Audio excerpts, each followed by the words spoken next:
influence agency policy. Given these stories, and I'm sure you've seen some of them, is it EPA policy, Director McCarthy, to request that these third-party groups write reports to support the agency's position? I don't know of any agency policy. Okay. Well, great. Let's have slide number 1 come up. According to this email obtained by the committee, then EPA Policy Director Michael Gu writes to the NRDC that, and I quote, maybe a report or two from the NRDC showing that no new coal plants are being built might be helpful in order to provide cover for a draft EPA rule on new fossil power plants.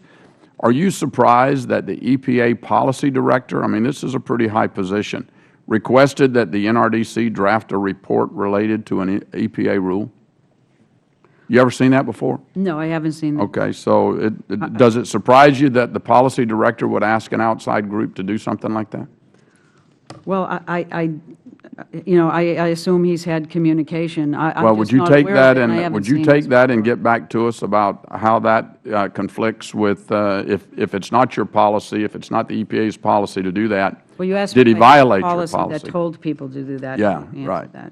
Would you say, based on this, that the EPA does indeed have a cozy relationship with these outside groups if the agency is asking them to write reports providing cover for an EPA draft rule? Well, all I know is that our rulemaking process is transparent, it's robust. Well, no, it's not transparent because you're not getting comments from outside groups other than like the NRDC. So do you think it's appropriate that the NRDC is providing cover in their reports for proposed rules?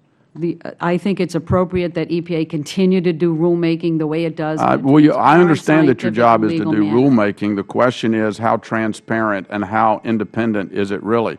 Is this the only time you are aware that an EPA official has ever requested a third-party group write a report regarding an EPA rule? Have you ever had this happen before? I can't. Have you ever requested a report from a third-party group asking for a report while at the EPA? Let's have slide number 2 come up, please. Administrator McCarthy, it appears that EPA Policy Director Michael Gu maintained a very close relationship with third-party groups, even inviting employees from the League of Conservation Voters and NRDC to his house for an annual party known as the Gu Fest. According to the invitation, the party offers shots of liquor off of an ice luge and copious amounts of food and alcohol. Included in the invitation is an apparent fake quote from President Obama stating, "Even better than killing bin Laden, I'm jealous I don't have an Obama Fest." Are you familiar with Gu Fest? I have never been to a Gu Fest. But are you familiar with it? Are you familiar with it? I am aware that he has would you a party every agree year. that inviting these third-party groups from the EPA Policy Director, the League of Conservation Voters and NRDC, would you agree that that shows a close, cozy relationship with these folks?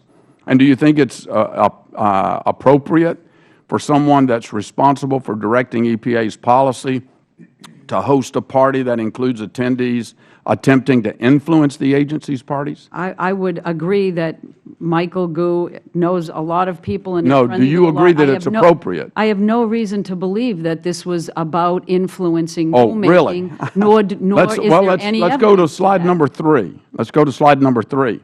Well, Mr. Chairman, I am so sad that we're out of time because I had a lot more that I wanted to cover, but out of deference to my colleagues, I'll yield back. Thank you, Mr. Johnson. The gentleman from Michigan, Mr. Molinar, is recognized for questions. Thank you, Mr. Chairman, and